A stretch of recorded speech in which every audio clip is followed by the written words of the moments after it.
ActuFoot Podcast. Le son du ballon.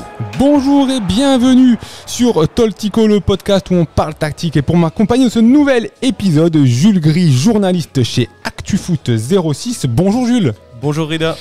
Aujourd'hui, Jules, on va parler tactique, on va parler système de jeu, on va surtout évoquer le 4-2-3-1 qui permet une certaine solidité défensive. Et pour en parler avec nous, Eric Ratsimbazafi. Alors j'espère que j'ai pas écorché ton nom de famille. Parfait. Bonjour Eric. Bonjour. Eric, pour commencer, pourquoi ce 4-2-3-1 est un dispositif que vous affectionnez ? Alors déjà, merci de me recevoir. C'est toujours agréable de parler tactique et de parler football surtout. 4-2-3-1, pourquoi ? Parce que je trouve que c'est un système équilibré. C'est le système le plus utilisé en Ligue 1 depuis, je crois, 2018. Avec 4 défenseurs, 2 milieux qui sont complémentaires et solides, à plat. Et un 10, 2 joueurs de côté et un attaquant. Voilà. Moi, je trouve que dans l'organisation, le terrain est bien occupé. Ouais. Voilà. C'est aussi un dispositif qui peut également s'adapter facilement sur le terrain pour les joueurs, justement. Quelles sont les évolutions possibles en cours de match, selon les scores d'ailleurs, que vous perdez, que vous gagnez ? Alors, très important, l'adaptabilité. Moi, je pense qu'il n'y a pas forcément de bon ou de mauvais système. Il faut s'adapter. Et je pense que c'est un système qui peut partir sur du 4-3-3 ensuite, avec tes 2 joueurs de côté qui montent plus haut et qui apportent une vitesse, une percussion. Et tu as toujours tes 2-6 ou l'un des 2-6 qui peut monter en supplément d'un 10 et d'un attaquant. Voilà. Et est-ce que vous pouvez nous donner peut-être... Alors c'est pas simple parce qu'on est dans un podcast, les gens ne le voient pas forcément, mais peut-être 1 ou 2 exercices qui permettent de travailler justement ce dispositif à l'entraînement, peut-être des idées ou si c'est pas des exercices. Alors sur l'aspect défensif, évidemment, il y a un replacement immédiat et ça c'est à travailler. Par contre, sur l'aspect offensif, moi je laisse beaucoup de créativité à mes joueurs, donc je les laisse faire, mais je leur donne la possibilité d'utiliser les côtés et surtout de réaliser des cheminements. Par exemple, un milieu qui cherche un attaquant, remise sur le numéro 10 et on part sur les côtés, ou on utilise peut-être le défenseur central, il joue sur l'excentré, remise sur le 6 et un dédoublement des latéraux. Voilà, il y a plein de petites combinaisons qu'on peut travailler comme ça, que ce soit dans la partie adverse du terrain ou que ce soit dans sa moitié de terrain à soi. Donc, il y a beaucoup de schémas, il faut faire preuve de créativité, il faut réfléchir, il faut répéter les situations surtout, parce que c'est comme ça qu'elles vont rentrer dans la tête des joueurs, on va dire. Mais il faut aussi laisser un peu de créativité pour pouvoir déstabiliser une équipe. Là, on parlait de l'entraînement. Maintenant, en match, est-ce que tu pourrais nous donner peut-être certaines situations bien précises où le 4-2-3-1, un 4-2-3-1 bien huilé, bien sûr, peut être particulièrement dangereux pour un adversaire ? Sur la partie de transition offensive, je trouve que c'est intéressant parce que en fait, c'est un système qui peut paraître défensif au départ, avec tes 4 défenseurs, tes 2 milieux défensifs à plat et ton seul attaquant. Et en fait, tu te rends compte que si tu récupères le ballon à un niveau intéressant du terrain, tu peux te projeter avec des joueurs excentrés qui prennent le couloir et tu peux avoir une vague qui peut arriver vers toi. Donc tu as l'attaquant qui attaque, les 2 excentrés, ton 10 et peut-être un de tes milieux et qui vient intégrer. Après c'est toute une mécanique et c'est surtout en fait c'est un système où chaque joueur a une tâche bien précise. Les 2 excentrés t'apportent de la vitesse et de la percussion. Tu as ton 10 qui est juste en dessous qui permet de huiler les actions hautes. Tu as ton attaquant évidemment qui est devant le but et qui peut finir. Et tu as tes 2-6 à plat qui peuvent t'apporter une certaine stabilité au cas où tu perds le ballon. Ou ça peut se transformer même en 4-3-3 avec une pointe inversée. Enfin, il y a plein de situations qu'on peut aborder.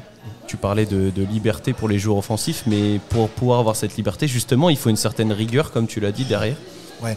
Alors la rigueur, c'est l'inconvénient de ce système, entre guillemets inconvénient, parce qu'il faut lire le jeu, c'est-à-dire il faut être en capacité de voir ce qui va se passer à la perte du ballon. C'est-à-dire que tu as tout le monde qui attaque, tu as ton attaquant, tes 2 excentrés, ton 10, tu as peut-être un de tes 2-6, Mais l'idée, c'est de bien d'avoir au moins un garde-fou, c'est-à-dire un joueur qui est capable de se dire si on perd, qu'est-ce que je vais faire, où je vais intervenir et comment ça va se passer.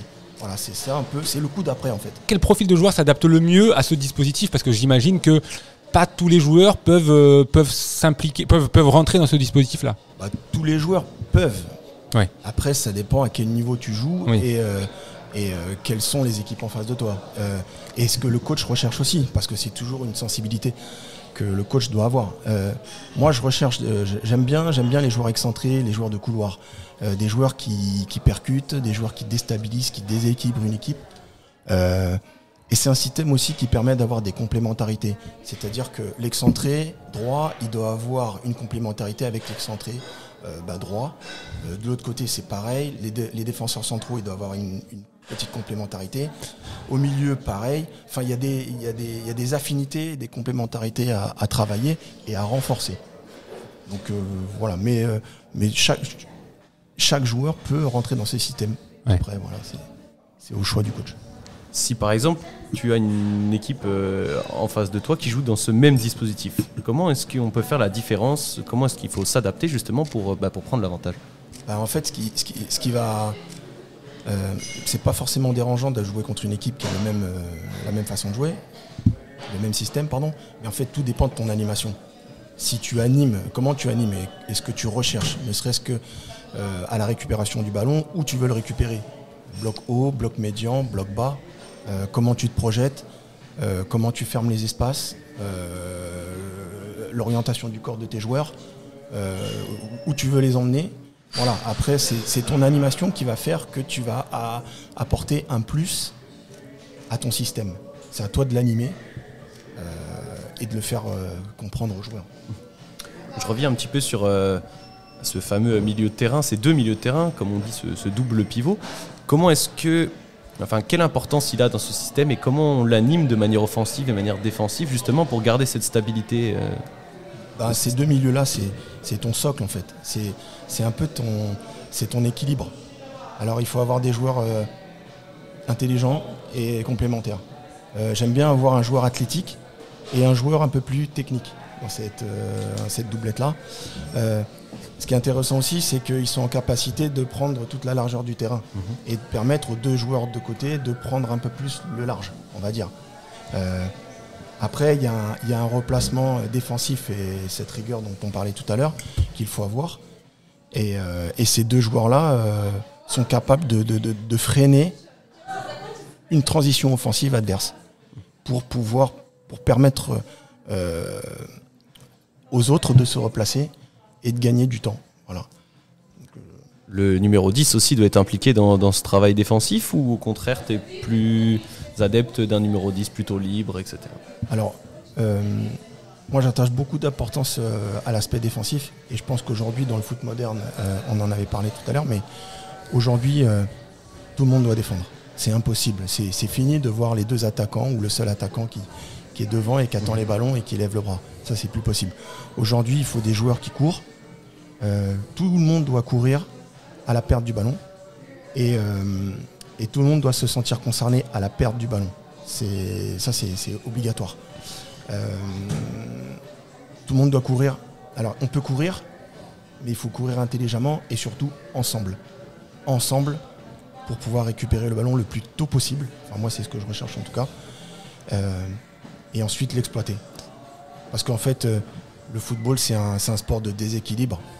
Oui. Et c'est un sport de rapport de force. Mais justement, à ce sujet, je ne sais pas si tu l'as vu, il y a le reportage sur Luis Enrique qui est sorti sur Canal+, où justement il disait à Mbappé que c'était important que pour gagner un match, je ne sais plus c'était quel match, je crois que c'était un match de Ligue des Champions, c'était lui qui devait amorcer le truc, et c'était lui le premier défenseur, et c'était à lui de faire l'effort.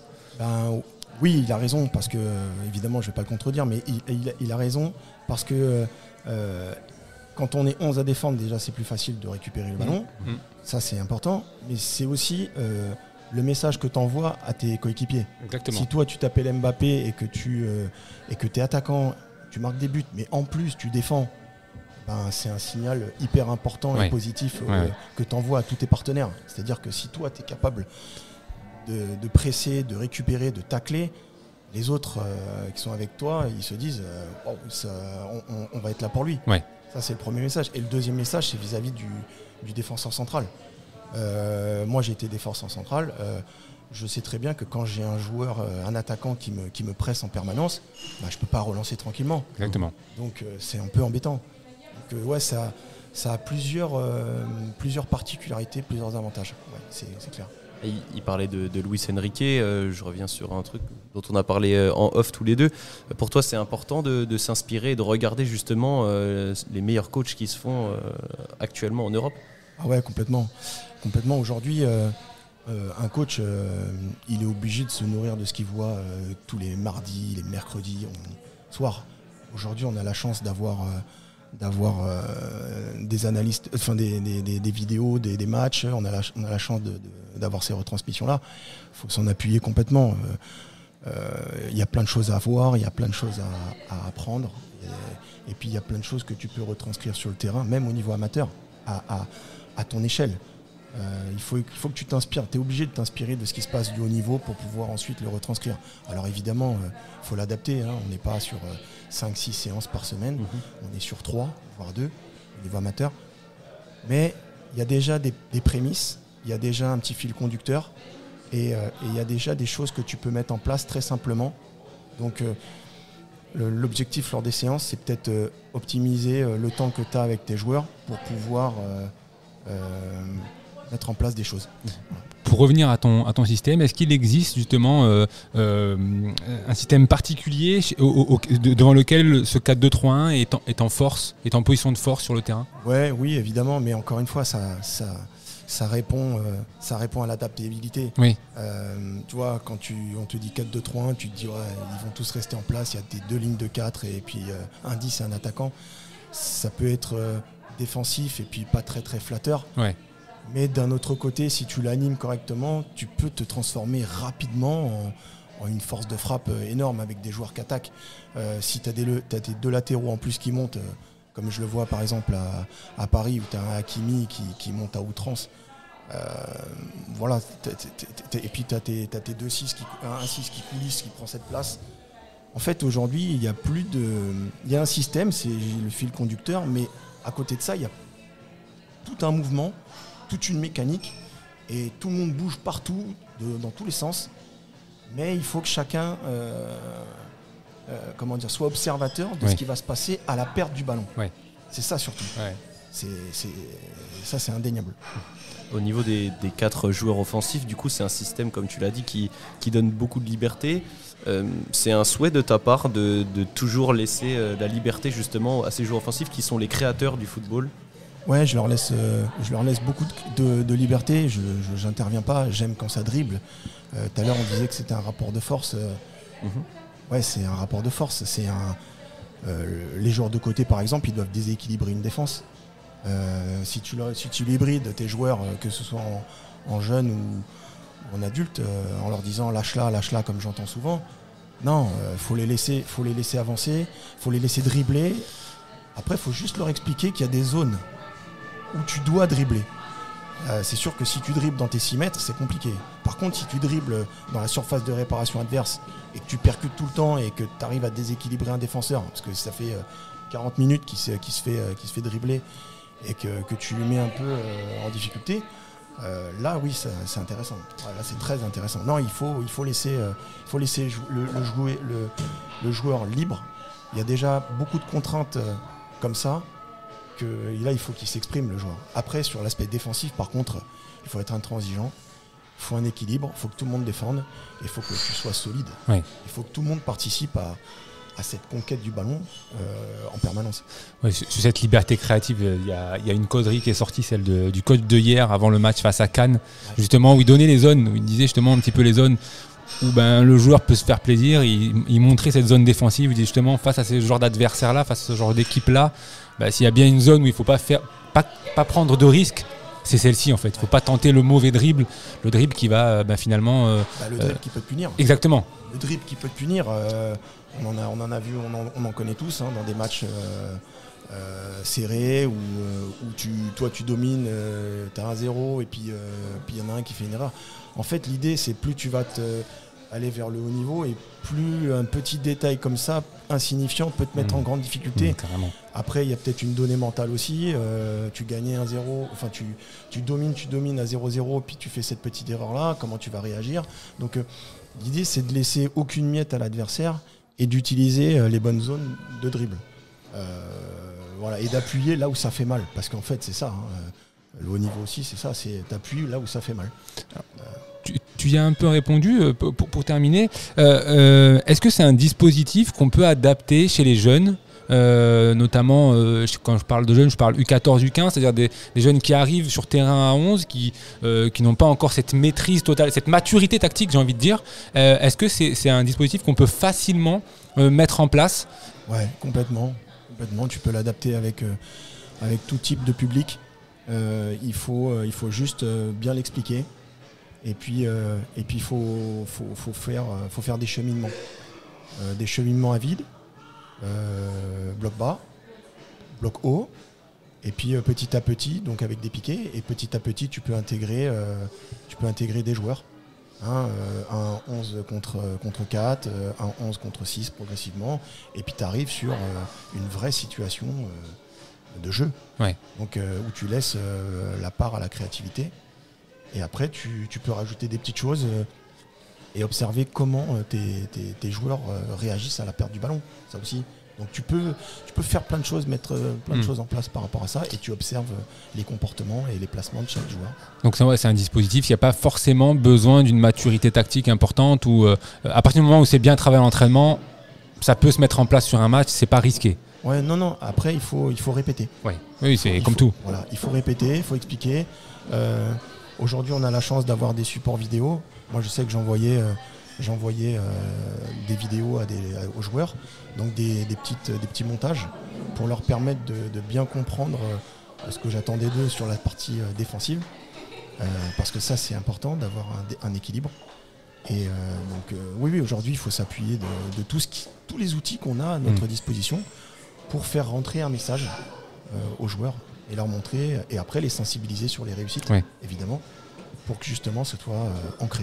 C'est une excellente conclusion. Merci beaucoup Eric pour cet échange. C'était vraiment très agréable. Merci Jules. Merci à vous. Et on se retrouve nous très très bientôt sur ActuFoot Podcast pour un nouvel épisode de Toltico. À très bientôt.